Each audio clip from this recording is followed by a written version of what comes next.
Bom dia. Vamos para a última aula teórica de termodinâmica. Bem, nessa aula nós vamos começar com o ciclo de Carnot. O ciclo de Carnot, que é esse que está desenhado aí, é o ciclo no qual a máquina daria o maior rendimento possível. Esse rendimento, logicamente, não será 100%, porque rendimento de 100% contraria a segunda lei da termodinâmica. Esse ciclo ele é dividido em 4 pedaços. Olha aqui. As linhas azuis que nós temos aqui são linhas isotérmicas. São linhas de temperatura constante. A temperatura T1 aqui, ó, é maior que a temperatura T2.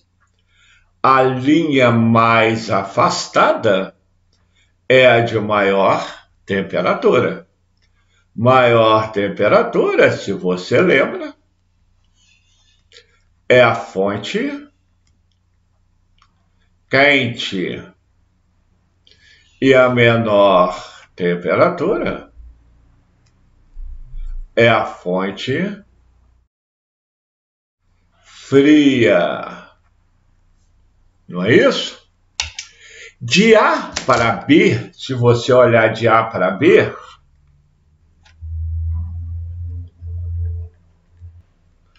aqui é o volume de A. Aqui é o volume de B. Então, de A para B está havendo um aumento de volume. Aumento de volume é expansão. E é uma expansão em cima de uma linha isotérmica.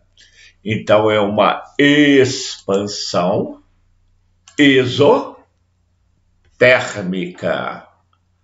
Expansão isotérmica. De B para C é em cima de uma adiabática. O volume C está aqui, ó. Ele é maior que o volume B. Então, também é uma expansão. Só que em cima de uma adiabática. Ok? De C para D. O volume D está aqui, ó. É uma diminuição de volume. Diminuição de volume é compressão. E está em cima de uma isotérmica. Então, é uma compressão isotérmica. E, finalmente, de D para A, o volume também está diminuindo. Então, também é uma compressão. Só que agora em cima de uma adiabática. É uma compressão adiabática. Você lembra, não pode esquecer, que toda diminuição de volume, a máquina tem trabalho negativo. Todo aumento de volume, o trabalho é positivo, né? Então, no AB é expansão. Aumento de volume é trabalho positivo. No BC é aumento de volume, expansão é trabalho positivo. No CD é compressão, diminuição de volume, é trabalho negativo. No DA é diminuição de volume, é trabalho negativo. Ok? Se você observar aqui, ó, essa curva da isotérmica T1 é a maior temperatura, é a fonte quente. Então, aqui é o calor recebido pela máquina. Lembra, né? A fonte quente está na temperatura T1, cede calor Q1 para a máquina, que realiza um trabalho e lança parte do calor para a fonte fria, né? Então, na fonte quente, no T1 é o calor recebido. No T2, que é a fonte fria, é o calor perdido, por assim dizer. E a área sob a curva, você sabe que a área dentro da curva aqui, dentro do ciclo, né? A área dentro do ciclo te dá o trabalho. Ok? Então, o trabalho total do ciclo pode ser calculado pela área dentro do ciclo. Como demonstrou, nenhuma máquina operando entre duas temperaturas fixas pode ter rendimento maior que uma máquina que operasse entre as mesmas temperaturas no ciclo de Carnot. O que quer dizer isso? Eu tenho duas temperaturas fixas. Temperatura T1, temperatura T2. Por exemplo, a T1, que é a fonte quente, vamos supor 200 graus. O T2, que é a fonte fria, é 20 graus, por exemplo. Nenhuma máquina que operasse aqui, entre essas duas temperaturas, poderia dar rendimento maior do que uma máquina de Carnot trabalhando entre as mesmas duas temperaturas. Ok? Então, o maior rendimento possível dentro daquelas duas temperaturas é o rendimento da máquina que trabalharia no ciclo de Carnot. Para o ciclo de Carnot, o rendimento não depende do fluido.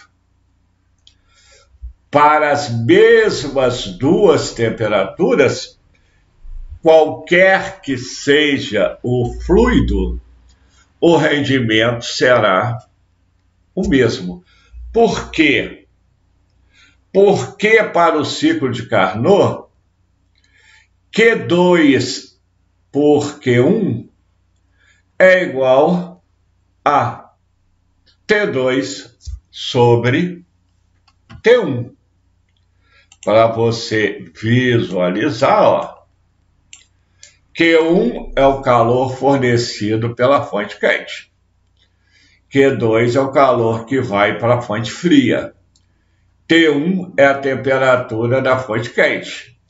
T2 é a temperatura da fonte fria.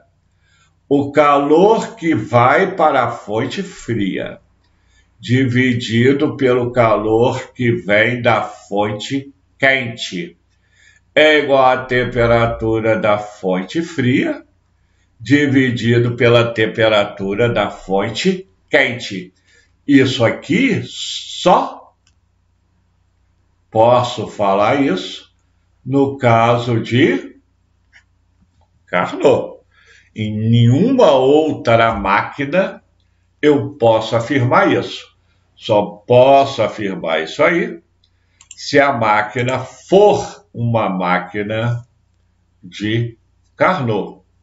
Como nós vimos anteriormente que o rendimento é 1 menos Q2 sobre Q1, como Q2 sobre Q1 é T2 sobre T1, para Carnot eu posso escrever também que o rendimento é 1 menos T2 sobre T1. Ou seja, o rendimento só depende das temperaturas. Não depende de qual é o fluido utilizado. Então, gente, para o ciclo de Carnot, eu posso escrever que rendimento é igual a trabalho sobre Q1, que eu posso escrever para qualquer máquina. É o que eu aproveito sobre o total. Eu posso escrever que rendimento é 1 menos Q2 sobre Q1, que eu posso escrever também para qualquer máquina. Mas para Carnot, além dessas duas, ainda eu posso escrever 1 menos T2 sobre T1. Essas duas aqui, ó, servem para qualquer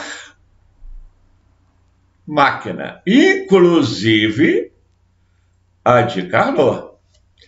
Essa aqui só para Carnot. Ok? É fácil perceber que se T2 for 0, o rendimento ficaria 1 menos 0 sobre T1. 0 sobre T1 é 0. 1 menos 0, rendimento 1 ou 100%. Então, se a temperatura da fonte fria fosse o zero absoluto, o rendimento seria 100%. Mas isso é impossível, porque contraria a segunda lei da termodinâmica, que fala que é impossível construir uma máquina que transforme todo o calor em trabalho. Ok? Esse é o ciclo de Carnot. Os refrigeradores, que é o último conteúdo nosso. Refrigeradores é a geladeira, o freezer, o ar-condicionado, né? Eles utilizam fluido refrigerante que, por evaporação, removem calor da fonte fria, que é o ambiente interno, e transfere calor para a fonte quente, que é o meio ambiente.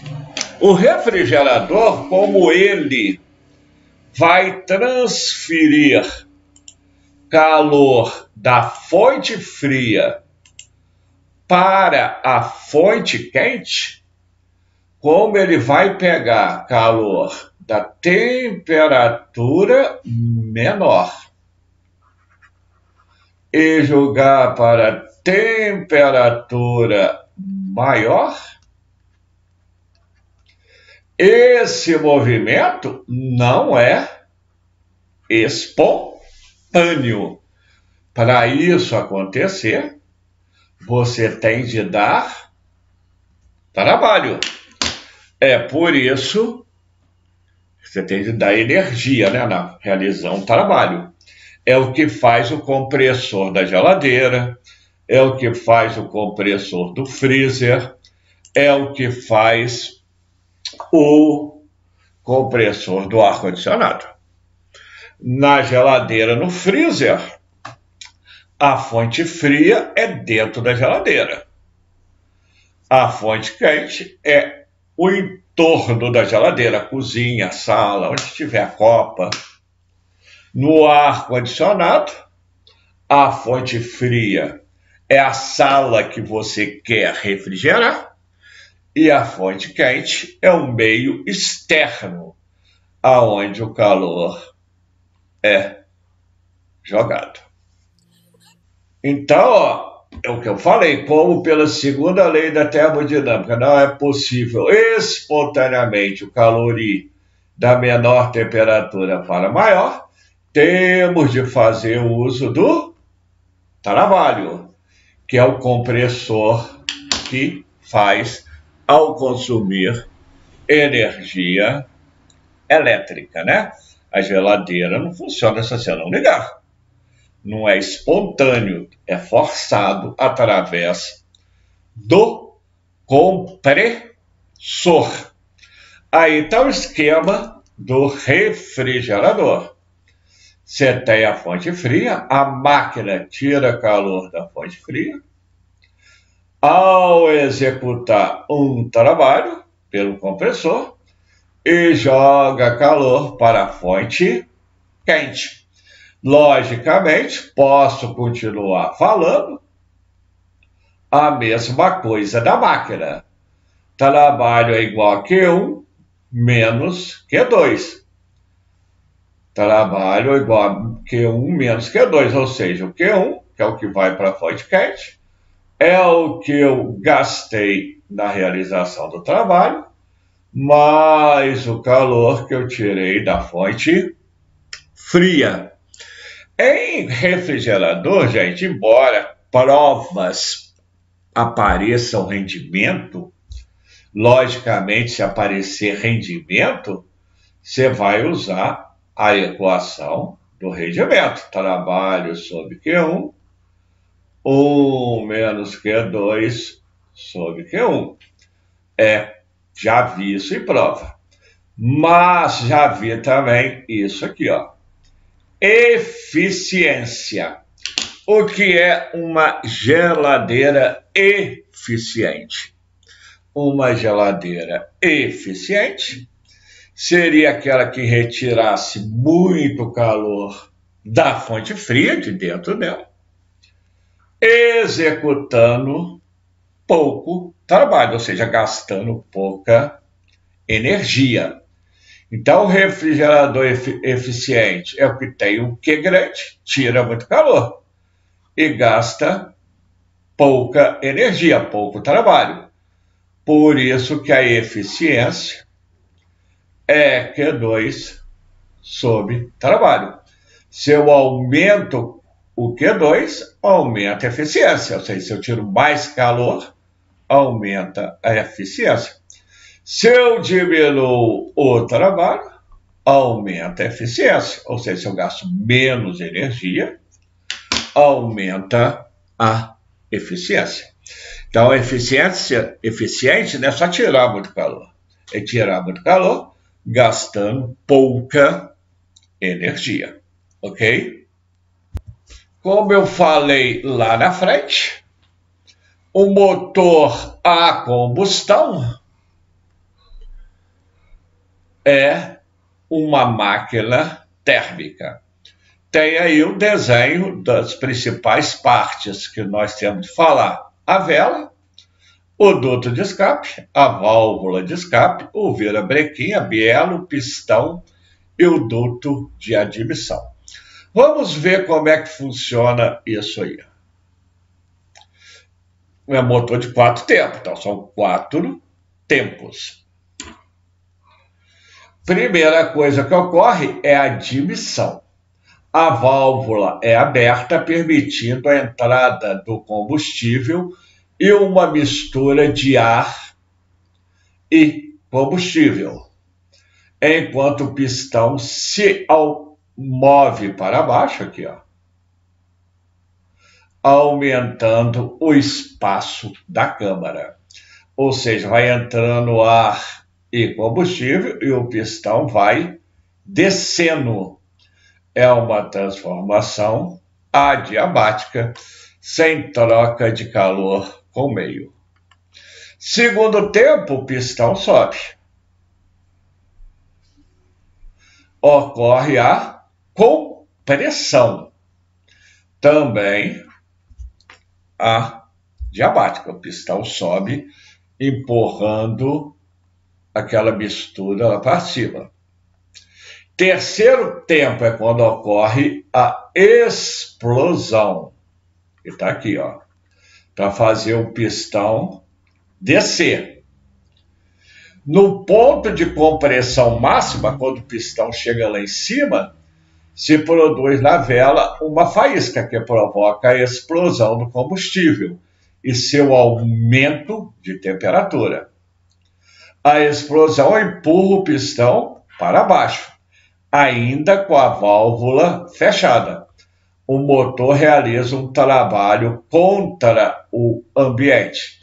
Teremos aqui inicialmente uma transformação isocórica, quando vai aquecendo simplesmente, e depois um aumento de volume numa transformação adiabática, quando o pistão é empurrado para baixo. No quarto tempo, ocorre a exaustão ou descarga. O pistão sobe, a válvula de exaustão se abre, expulsando os gases queimados para começar tudo de novo. Eu vou mostrar um videozinho que mostra exatamente o que nós estamos falando. Muito interessante o vídeo.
Vamos falar agora do refrigerador. Geladeira, dá uma passadinha, não vou ensinar ninguém a consertar a geladeira, nem a mexer com a geladeira.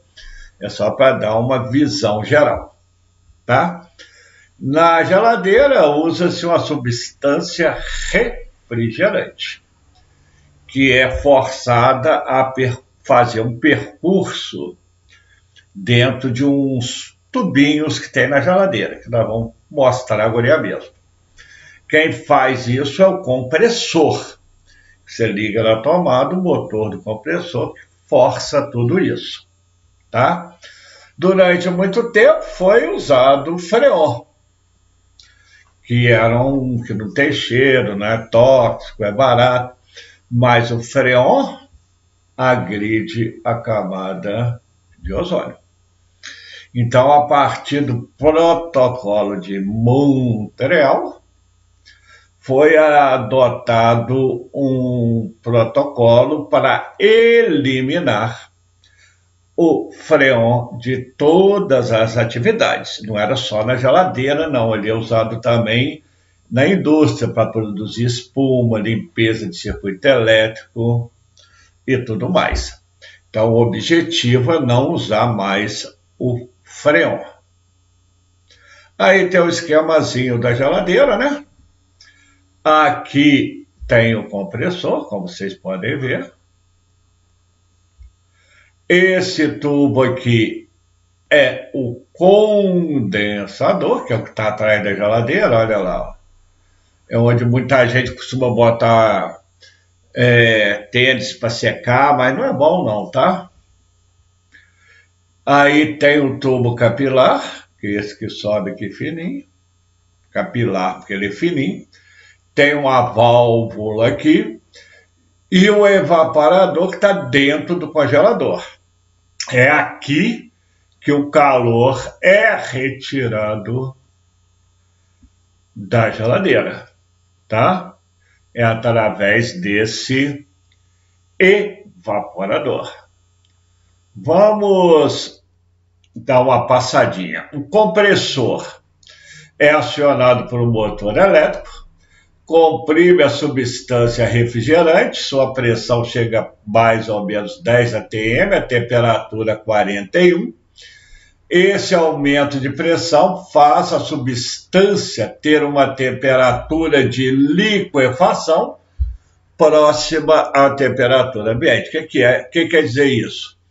Quando ele comprime a substância, a temperatura para o gás liquefazer é próxima à temperatura do ambiente em volta da geladeira. O condensador. Condensador é isso aqui, ó, atrás da geladeira. O condensador, após ser comprimido, a substância estando em alta pressão e elevada temperatura, passa pelo condensador atrás da geladeira e se liquefaz ao liberar calor para o meio ambiente, diminuindo a sua temperatura. Então, quando ele passa ali atrás, é que ele joga calor para o meio ambiente e diminui a temperatura dele. Tubo capilar, tubo muito fino. No estado líquido, ele passa por um filtro que retira impureza e segue para o tubo capilar, também conhecido como válvula descompressora. No tubo capilar, a pressão é menor e a temperatura já é menos 19 graus, isso aproximadamente, né? Vamos voltar na figura. O tubo capilar é esse fininho, ó. Ele está exatamente depois do compressor. Compressor, você já joga no tubo capilar. O evaporador, que é lá dentro do congelador, ao sair do tubo capilar, ele passa por um tubo de diâmetro bem maior, onde se expande rapidamente, evaporando a baixa pressão. Esse estágio fica no congelador. Para passar para o estado gasoso, a substância absorve energia do congelador. Então, ali ele passa para o estado gasoso e absorve calor do congelador, que está dentro da geladeira, né? Para jogar lá para fora. E depois tudo começa outra vez.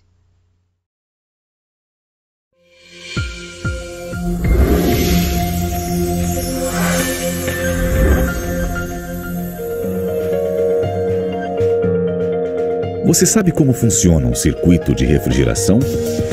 O sistema de refrigeração é composto pelo compressor, responsável por criar diferença de pressão no circuito de refrigeração e circular o fluido refrigerante pelo sistema. Condensador, responsável por rejeitar o calor retirado do interior do refrigerador para o ambiente externo. Tubo capilar, ou válvula de expansão, responsável por manter a diferença de pressão junto com o compressor. Evaporador, responsável por absorver o calor interno do refrigerador. Filtro secador, responsável por reter partículas de impurezas e umidade.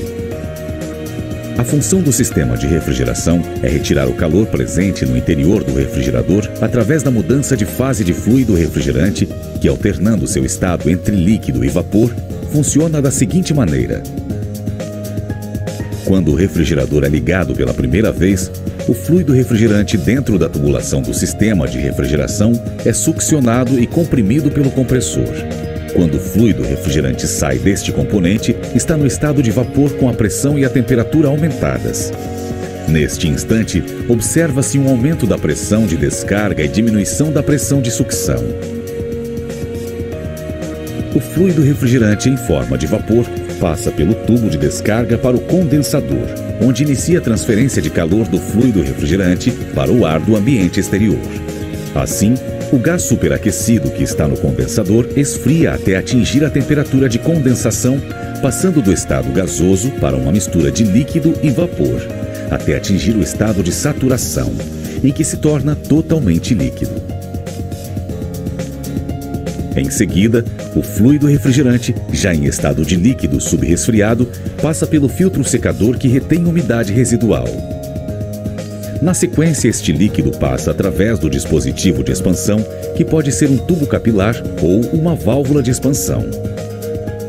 A função desse dispositivo é criar uma resistência à passagem do líquido em alta pressão. Durante este processo, conhecido como expansão, a temperatura do líquido é baixada de forma abrupta. O líquido em baixa pressão e temperatura entra no evaporador para absorver o calor proveniente do espaço refrigerado no interior do refrigerador. Durante este processo de absorção de calor, o fluido refrigerante líquido evapora. Posteriormente, ele é succionado pelo compressor, reiniciando o ciclo. Esta é uma visão geral do circuito de refrigeração presente na maioria dos refrigeradores disponíveis no mercado.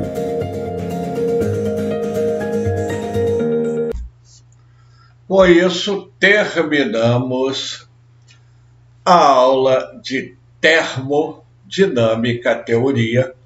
Podemos passar para a resolução de exercícios. Até a próxima sessão.